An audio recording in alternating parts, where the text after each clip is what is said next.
Hello everyone.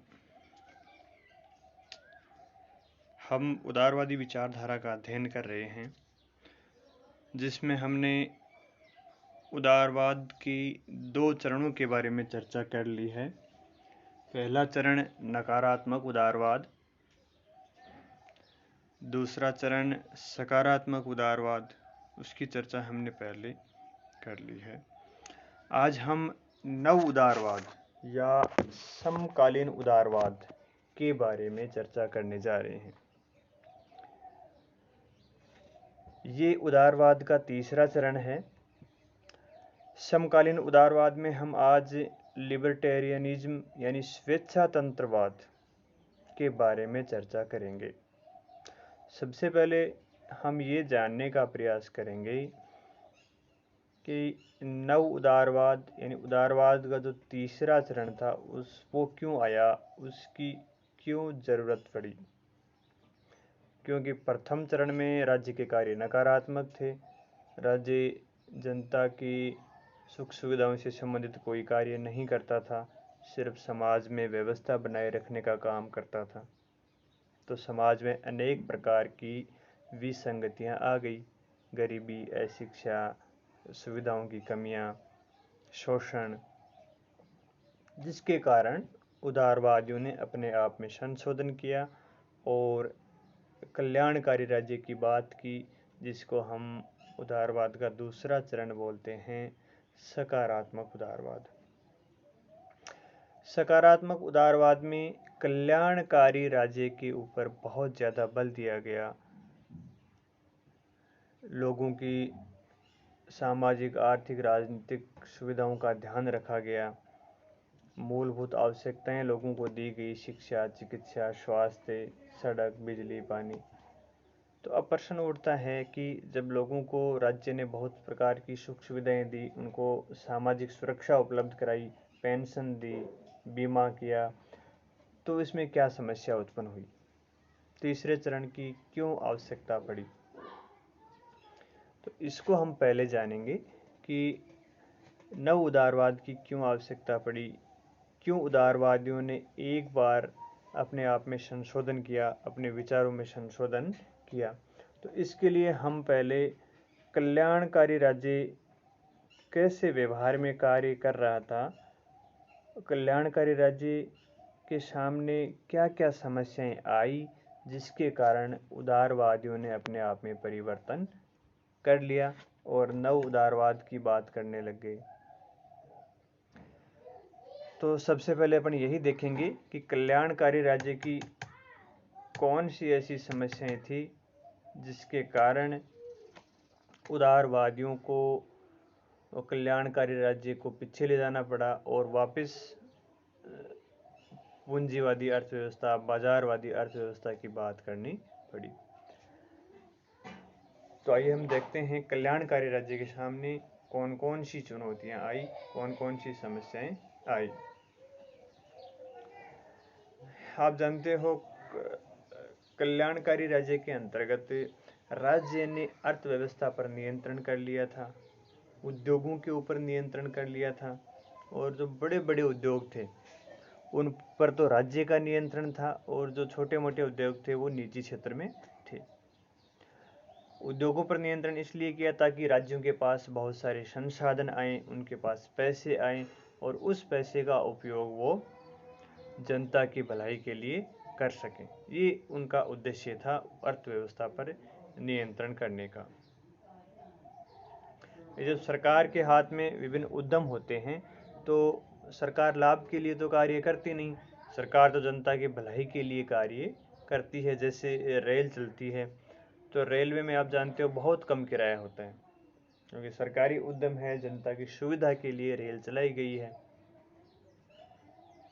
तो rail का किराया बहुत कम होता है क्योंकि जनता को सुविधाएं देना है, सरकार को लाभ नहीं कमाना है।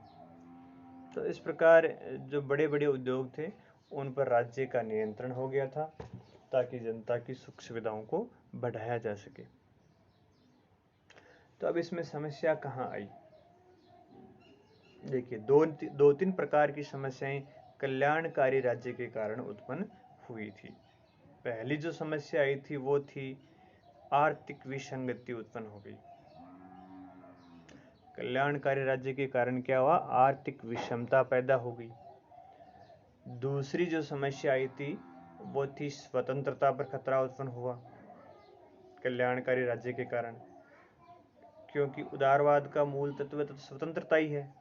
उदारवाद का जो केंद्रीय बिंदु है वो स्वतंत्रता ही है। वो व्यक्ति की स्वतंत्रता को सबसे अधिक महत्व देते हैं। फिर तीसरी जो समस्या आई आधुनिक उदारवाद के सामने वो थी राजनीतिक चुनौती। कल्याणकारी राज्य के सामने राजनीतिक चुनौतियां भी आई। तो हम इनको एक एक करके अब देखेंगे कि क्या क्या समस्याएं कल्याणकारी राज्य के कारण आई। आपको पता है कल्याणकारी राज्य एक दाई की भूमिका निभाता है। व्यक्ति के हर क्षेत्र में उसका हस्तक्षेप रहता है और व्यक्ति के जीवन पर राज्य का इसके कारण पूर्ण नियंत्रण स्थापित हो जाता है।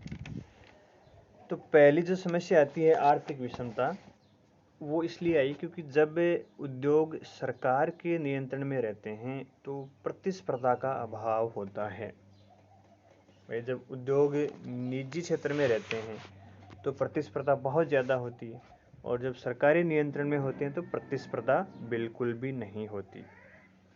तो प्रतिस्पर्धा का अभाव हो गया एक तो उसकी कार्य कुशलता भी गिर गई। जब प्रतिस्पर्धा नहीं होती है, जो व्यक्ति काम कर रहा है उसको भी उतना ही वेतन मिल रहा है, जो व्यक्ति काम नहीं करता है उसको भी उतना ही वेतन मिलता है, तो व्यक्ति काम क्यों करेगा?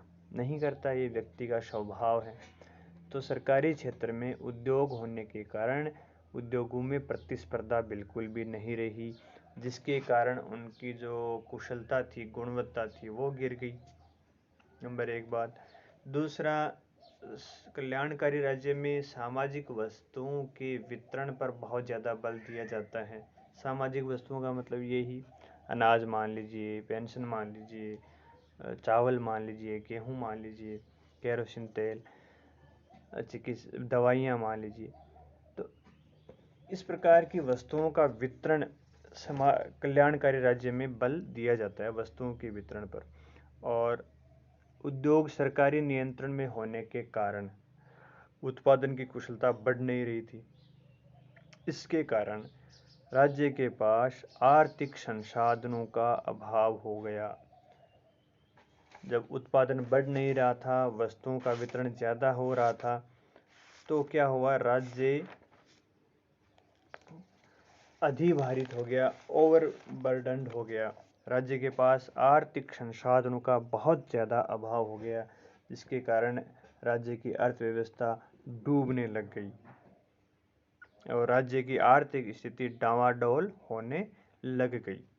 तो पहली समस्या तो ये थी, क्योंकि लोक कल्याण के नाम पर राज्य ने बहुत सारे काम किए और इसके कारण राज्य के कार्य भी बहुत ज़्यादा बढ़ गए और राज्य की आर्थिक स्थिति दिनों दिन खराब होती जा रही थी।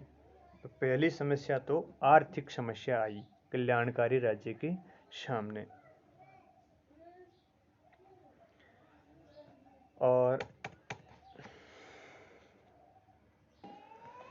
दूसरी जो समस्या आई थी कल्याणकारी राज्य के सामने वो था स्वतंत्रता पर खतरा।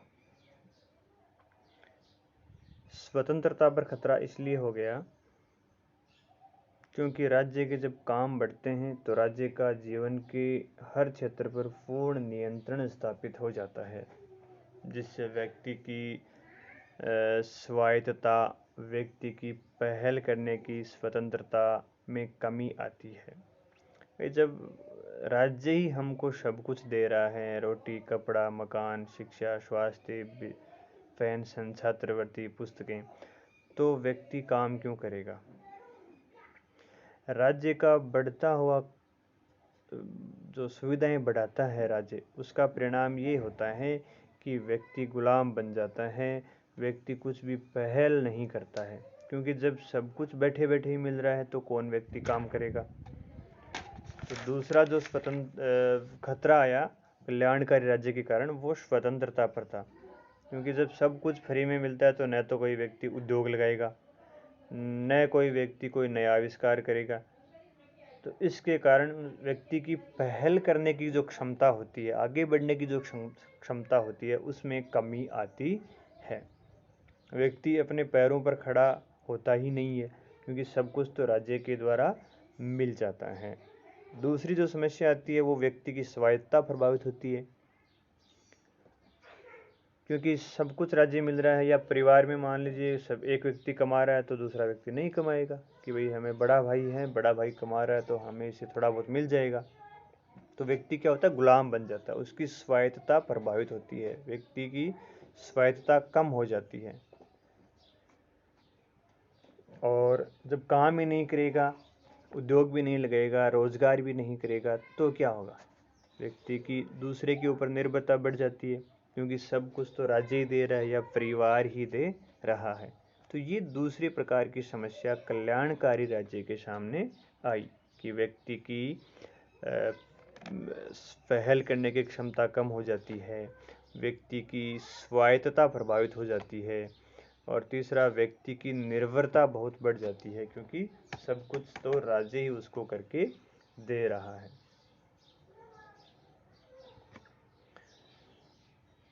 और तीसरी जो चुनौती मिली थी कल्याणकारी राज्य को, वो थी राजनीतिक चुनौती। ये तीसरी समस्या द्वितीय विश्व युद्ध के बाद में आई थी। राजनीतिक चुनौती क्या थी, देखिए,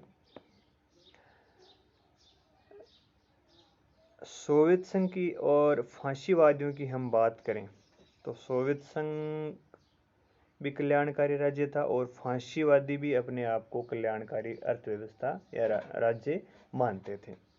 सोवियत संघ में लोगों को शिक्षा, स्वास्थ्य और सामाजिक सुरक्षा दी जाती थी, और फांसीवादी राज्यों में भी स्वास्थ्य, शिक्षा, रोजगार, काम आदि की सुविधाएं लोगों को दी जाती थी। और उदारवादी राज्य में जो कल्याणकारी राज्य था, वहाँ भी यही शिक्षा, स्वास्थ्य, सामाजिक सुरक्षा दे रहे थे। तो देखिए, फांसीवादी भी लोगों को कल्याणकारी सुविधाएं दे रहे थे, और सोवियत संघ में भी कल्याणकारी राज्य की अवधारणा थी। तो यहीं से उदारवाद के सामने चुनौती आई। जो सुविधाएं सोवियत संघ ने और फांसीवादी राज्य दे रहे थे, उतनी सुविधाएं तो उदारवादी राज्य में भी लोगों को नहीं दी जा रही थी। तो तीनों ही कहते थे, उदारवादी भी कहते थे, फांसीवादी भी कहते थे, और सोवियत संघ भी कहता था कि हम कल्याणकारी हैं, हम भी कल्याणकारी हैं। तो तीनों में अंतर ही नहीं रहा। अंतर तो इस बात का था कि सोवियत संघ में लोगों को सुविधाएं तो दी जा रही थी, लेकिन लोकतंत्र खत्म था, संविधानवाद वहाँ पे खत्म था, लोगों को आज़ादी बिल्कुल भी नहीं थी, और वो समाज में परिवर्तन क्रांति के माध्यम से लाना चाह रहे थे। और इसी प्रकार फांसीवादी राज्य में भी लोकतंत्र तो था नहीं, न संविधानवाद था, न लोगों के पास अधिकार थे, और समाज में उथल पुथल के द्वारा वो सामाजिक परिवर्तन लाना चाहते थे। तो जब इन दो राज्यों के द्वारा भी वही सुविधाएं दी जा रही थी, उससे ज़्यादा ही दी जा रही थी जितनी सुविधाएं उदारवाद के द्वारा दी जा रही थी, तो तीनों में कोई अंतर ही नहीं रहा। तो इसके कारण लोगों का झुकाव फिर सोवियत संघ और फांसीवादी राज्यों की तरफ हो रहा था, क्योंकि वो सोच रहे थे कि उदारवादी राज्य की अपेक्षा तो ज़्यादा सुविधाएं हमें इनसे मिल रही हैं। तो यहाँ से उनके सामने, उदारवादियों के सामने, राजनीतिक चुनौती उत्पन्न हुई, क्योंकि उदारवादी राज्य में तो संविधान को माना जाता है, लोकतंत्र को माना जाता है, स्वतंत्रता को माना जाता है, लेकिन जब लोगों को ज़्यादा सुविधाएं मिलती हैं तो वो लोग स्वतंत्रता, संविधानवाद, अधिकार इनको भूल जाते हैं, सुविधाओं की तरफ वो चले जाते हैं। तो ये राजनीतिक चुनौती उदारवाद के सामने खड़ी हो गई, कि लोग कहीं स्वतंत्रता को छोड़ नहीं दें, संविधानवाद को छोड़ नहीं दें, ये चीज़ें हमारे से पीछे नहीं छूट जाएं, क्योंकि यही तो उदारवाद के मूल तत्व हैं। उदारवाद के मूल तत्व क्या हैं? स्वतंत्रता, संविधानवाद, विधि का शासन, बाजारवादी अर्थव्यवस्था। तो यहाँ से कल उदारवादी राज्य के सामने राजनीतिक चुनौती आई, क्योंकि लोगों को ज़्यादा सुविधाएं मिलती हैं तो वो आज़ादी को भूल जाते हैं, जिसके कारण उदारवादियों ने सोचा कि कहीं हमारे भी यहाँ लोगों की कल्याण के नाम पर आज़ादी न छीन जाए, क्योंकि लोग संविधानवाद और स्वतंत्रता को भूल गए हैं। तो कल्याणकारी राज्य के कारण ये 3 प्रमुख चुनौतियां हमारे सामने आई।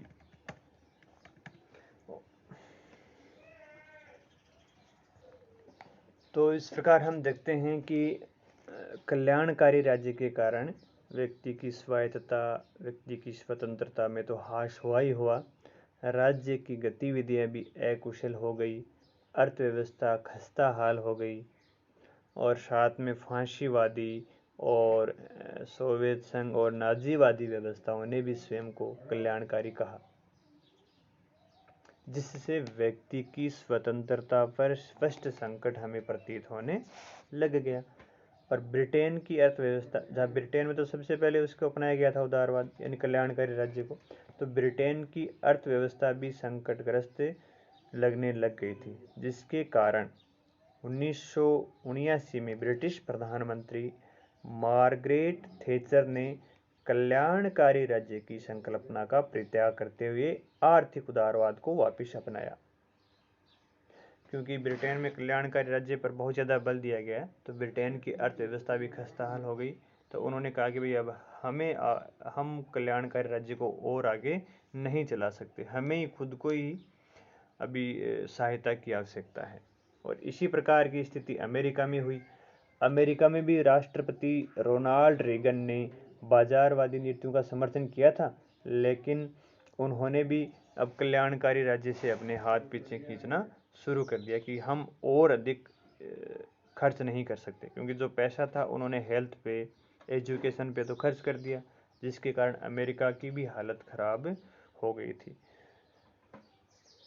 तो इस प्रकार ब्रिटेन और अमेरिका दोनों ने आर्थिक उदारवाद को वापस अपनाने की बात कही थी, बाजारवादी नीतियों का वापस समर्थन करना शुरू कर दिया था। इसलिए नव उदारवादी नीतियों को हम थैचरवाद और रीगनवाद के नाम से भी जाना जाते हैं। थैचर तो ब्रिटेन की प्रधानमंत्री थी और रीगन अमेरिका की राष्ट्रपति थी। उन्होंने कल्याणकारी राज्य अपनाया था, लेकिन कल्याणकारी राज्य की विसंगतियों के कारण इन्होंने वापस बाजारवादी नीतियों की ओर अपना मुंह मोड़ दिया।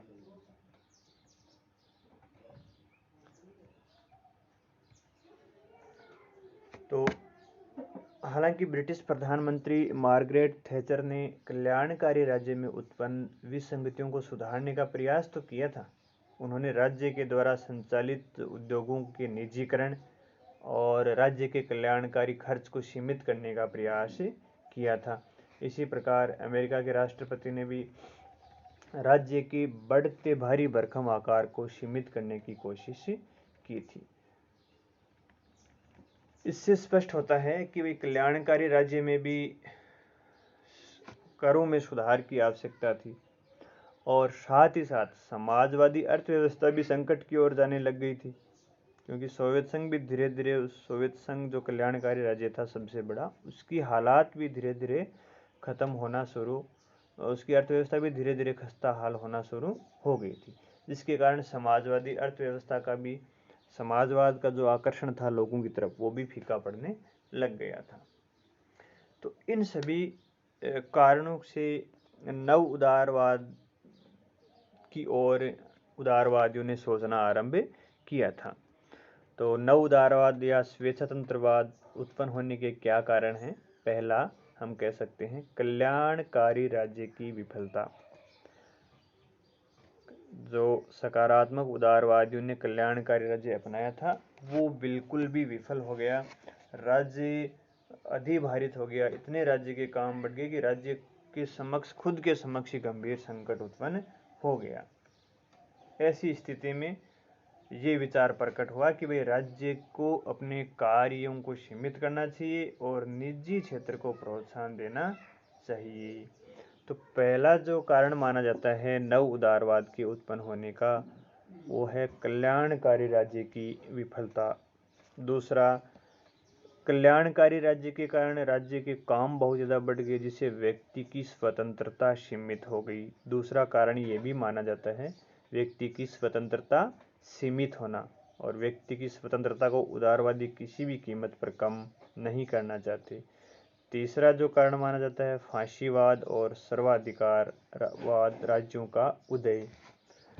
और चौथा कारण माना जाता है मार्क्सवादियों के अनुसार कि मार्क्सवादी राज्य तो बहुत ज़्यादा कल्याणकारी है। तो ये सभी कारण नव उदारवाद के उदय होने के माने जाते हैं। आइए अब हम देखते हैं नव उदारवाद, या जिसको हम स्वेच्छातंत्रवाद बोलते हैं, या जिसको हम नव दक्षिणपंथ भी बोलते हैं, जो कि उदारवाद का तीसरा चरण है। इसके मूल तत्वों की बात करेंगे कि स्वेच्छातंत्रवाद क्या है, इसके मूल तत्व क्या है। नव दक्षिणपंथ, यहाँ एक शब्द आया, नव दक्षिणपंथ का क्या अर्थ है? नव दक्षिणपंथ का अर्थ है कि सामाजिक क्षेत्र में जो लोग रूढ़िवादी हों, समाज की परंपरा, प्रथा, धर्म इनको मानते हों, और आर्थिक क्षेत्र में बाजारवादी नीतियों का समर्थन करते हों, उनको नव दक्षिणपंथ बोलते हैं। ठीक है, नव दक्षिणपंथ क्या होता है? सामाजिक क्षेत्र में रूढ़िवादी हो, यानी रीति रिवाजों को मानने वाले हो, और बाजार आर्थिक प्रणाली किस प्रकार की चाहते हो? बाजारवादी, जिसमें बाजार ही सब कुछ नियंत्रित करे, सरकार उसमें कोई हस्तक्षेप नहीं रखे। तो अपन अब देखेंगे कि स्वेच्छातंत्रवाद या उदारवाद का जो तीसरा चरण था, नव उदारवाद, उसके दो भाग हैं, स्वेच्छातंत्रवाद और समतावाद। तो अभी हम स्वेच्छातंत्रवाद की बात कर रहे हैं। स्वेच्छातंत्रवाद की मूल तत्व क्या क्या हैं, किन केंद्रीय मूल्यों पर वो बल देते हैं? तो पहला है स्वतंत्रता पर बल देते हैं। स्वेच्छातंत्रवाद के मूल तत्व क्या हैं? स्वतंत्रता पर बल देना, आत्म स्वामित्व का सिद्धांत, तटस्थ राज्य की बात करते हैं, कल्याणकारी राज्य का विरोध करते हैं, और बाजारवादी आर्थिक प्रणाली का समर्थन करते हैं। ये स्वेच्छातंत्रवादियों के मूल तत्व हैं। तो पहला देखिए स्वतंत्रता का केंद्रीय महत्व, स्वतंत्रता का महत्व। नव उदारवाद को हम रीगनवाद व थेचरवाद के नाम से भी जानते हैं, यानी जो बाजारवाद की तरफ वापस लौटना चाहते हैं, कल्याणकारी राज्य का विरोध करते हैं। नव उदारवादी विचारधारा का जो आधार रखा था वो F.A. हेयक नामक विचारक ने रखा था। उन्होंने व्यक्तिवाद, अणुवादी समाज व बाजारवादी अर्थव्यवस्था को पुनर्जीवित करने की बात कही थी। व्यक्तिवाद हमने आपको पहले ही बता दिया कि व्यक्ति को प्राथमिक महत्व दिया जाता है। व्यक्तिवाद में सभी व्यवस्थाओं के पीछे व्यक्ति ही प्रमुख होता है, व्यक्ति तार्किक होता है, व्यक्ति विवेकशील होता है। अणुवादी का मतलब अकेला रहना, अकेला रहना, और बाजारवादी अर्थव्यवस्था का मतलब बाजार मांग और पूर्ति के नियम से चलना, सरकार का उसमें हस्तक्षेप बिल्कुल भी नहीं होना, इसको बोलते हैं बाजारवाद। तो स्वेच्छातंत्रवाद व्यक्तिवाद, अणुवादी समाज और बाजारवादी अर्थव्यवस्था का समर्थन करता है। और F.A. हेयक ने कल्याणकारी राज्य की मान्यता को कम करने की बात कही, क्योंकि कल्याणकारी राज्य विधि के शासन और कार्य कुशलता के विरुद्ध होता है। क्योंकि कल्याणकारी राज्य होता है वहाँ पे सरकार के काम बहुत ज़्यादा बढ़ जाते हैं, और वहाँ पे राज्य का आकार बढ़ जाता है, जिसके कारण कुशलता घटती है, कार्य कुशलता में कमी आती है, और नौकरशाही का प्रभाव बढ़ता है, जो कि विधि के शासन के विरुद्ध है। क्योंकि जब काम बढ़ता है तो नौकरशाहों के पास कुछ विवेक की शक्तियाँ आ जाती हैं, जिसके कारण लोगों की स्वतंत्रता में कमी आती है।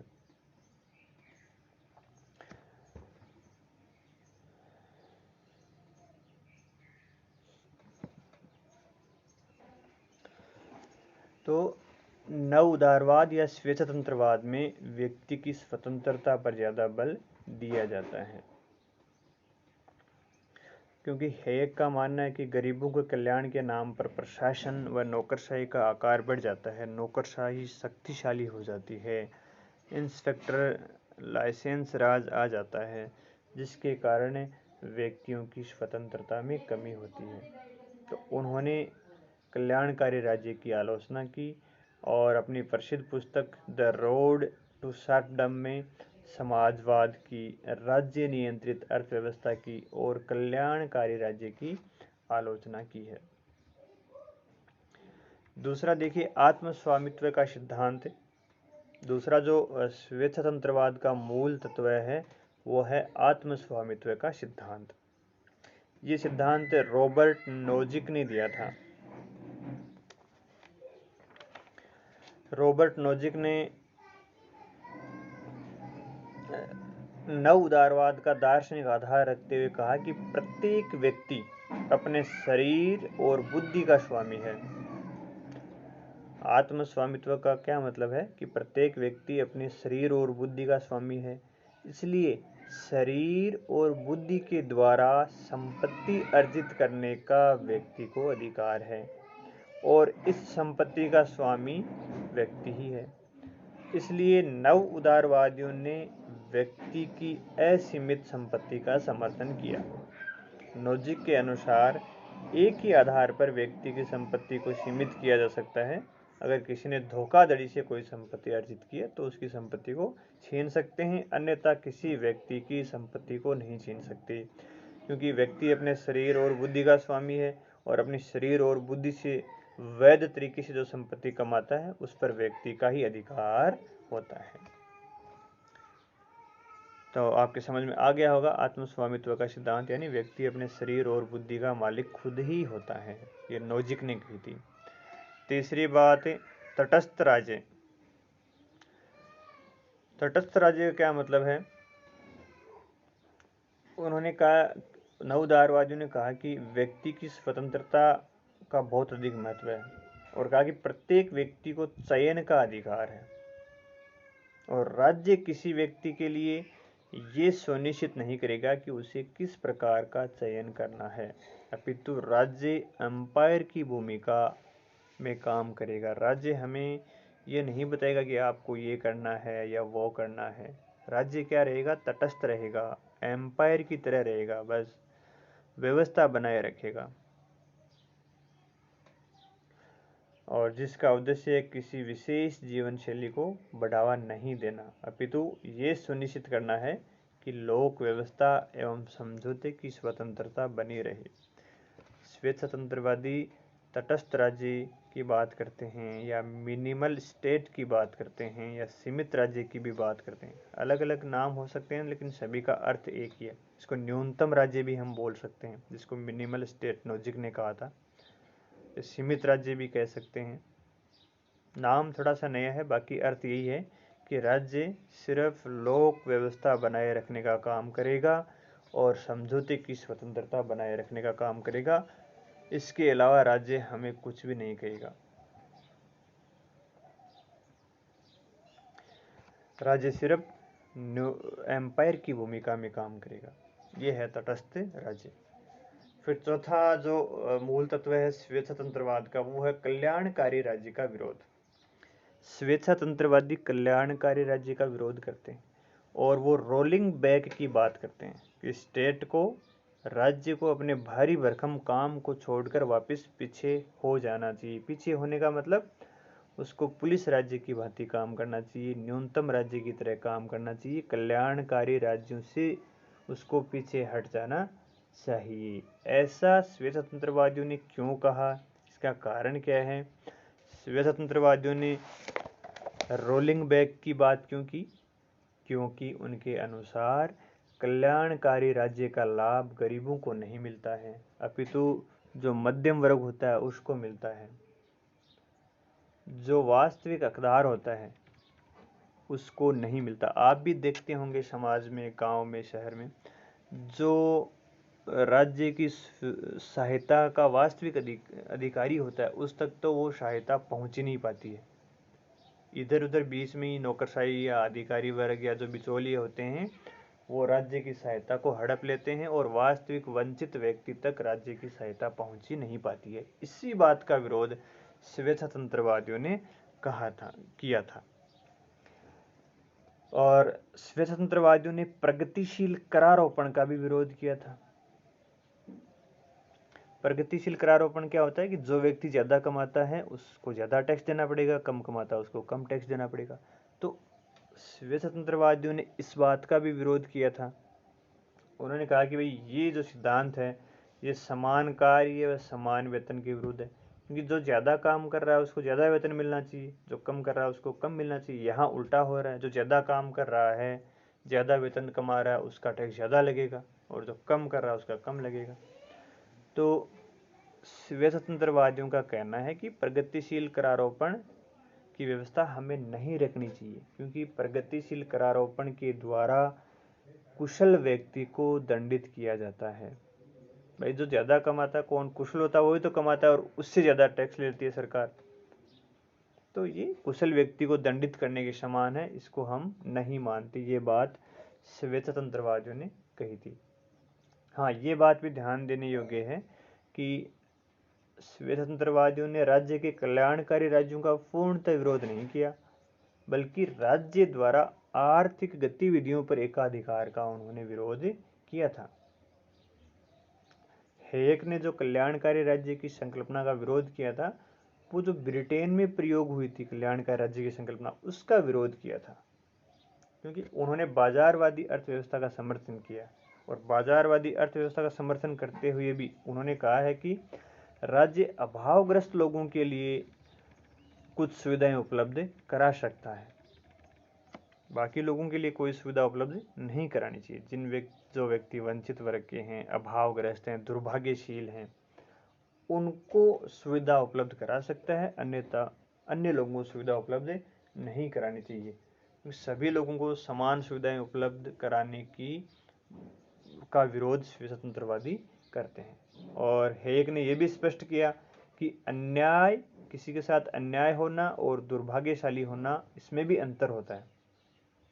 उन्होंने ये कहा कि गरीब लोग दुर्भाग्य के शिकार हैं, अन्याय के शिकार नहीं है। भाई जिसके साथ अन्याय होता है उसको तो सहायता उपलब्ध करा सकते हो, बल्कि जो अकर्मण्य होता है उसको सहायता उपलब्ध नहीं करानी चाहिए। तो हेग ने कहा कि सर्वाधिकारवाद और कल्याणकारी राज्य दोनों एक ही सिक्के के पहलू हैं, और कल्याणकारी राज्य का मार्ग भी सर्वाधिकार की तरफ ही जाता है, क्योंकि कल्याणकारी राज्य के पास भी सारी शक्तियां आती हैं जो सर्वाधिकार राज्य के पास होती हैं। भाई जब राज्य कल्याण करेगा तो उस शक्तिशाली भी होगा, उसके पास बहुत ज़्यादा शक्ति आ जाएंगी, जिससे व्यक्तियों की स्वतंत्रता कम होगी। इसलिए उन्होंने इसका विरोध किया है। और हेग ने कहा कि भाई बाजारवादी अर्थव्यवस्था ही सबसे कुशल और सक्षम है। पांचवा तत्व क्या है स्वेच्छातंत्रवाद का? बाजारवादी आर्थिक प्रणाली। बाजारवादी आर्थिक प्रणाली आपको बता दी। भाई बाजारवादी आर्थिक प्रणाली का मतलब है कि बाजार का नियंत्रण राज्य के द्वारा नहीं होगा, बाजार में वस्तुओं की कीमतें मांग और पूर्ति के सिद्धांत के द्वारा चलेगी। वस्तु की मांग कम है तो कीमत कम हो जाएगी, वस्तु की मांग ज़्यादा है तो कीमत बढ़ जाएगी। राज्य का इसमें किसी प्रकार का कोई हस्तक्षेप नहीं रहता है।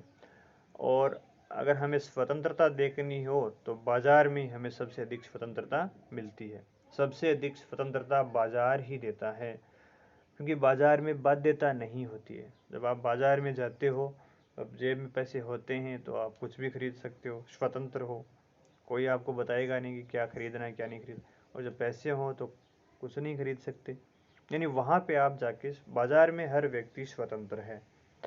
बाजार में जाते हो तो आप असली स्वतंत्रता देखते हो, क्योंकि न कोई आपको दुकानदार ज़बरदस्ती कुछ दे रहा है, आपके ऊपर कुछ भी थोप नहीं रहा है। आपके मन में हो तो खरीद लो, आपके पास पैसे हो तो खरीद लो, नहीं तो आ जाओ। तो इस नव उदारवादियों की ये जो बाजारवादी आर्थिक प्रणाली की व्यवस्था है, इसको मिल्टन फ्रीडमैन ने आगे बढ़ाया था। भाई स्वेच्छातंत्रवादी विचारक कौन कौन से हैं, पीछे आपको मैंने बताए थे। F.A. हेक, रॉबर्ट नोजिक, मिल्टन फ्रीडमैन और आइजिया बर्लिन, ये 4 विचारक हैं जो स्वतंत्रवाद के समर्थक हैं। ये आपको ध्यान में रखना चाहिए, इससे पहली क्लास में वीडियो में आपको बताया था। तो बाजारवादी आर्थिक प्रणाली का समर्थन भी स्वतंत्रवादी करते हैं। उनके अनुसार पूंजीवादी आर्थिक प्रणाली व स्वतंत्रता में सीधा संबंध पाया जाता है। स्वतंत्रता वहीं मिल सकती है जहां आर्थिक प्रणाली पूंजीवादी हो।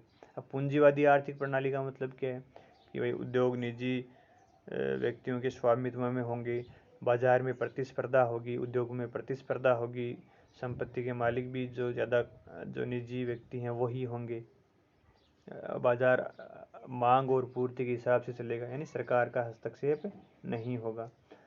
तो इन्होंने बाजारवादी अर्थव्यवस्था व सीमित राज्य का समर्थन किया है।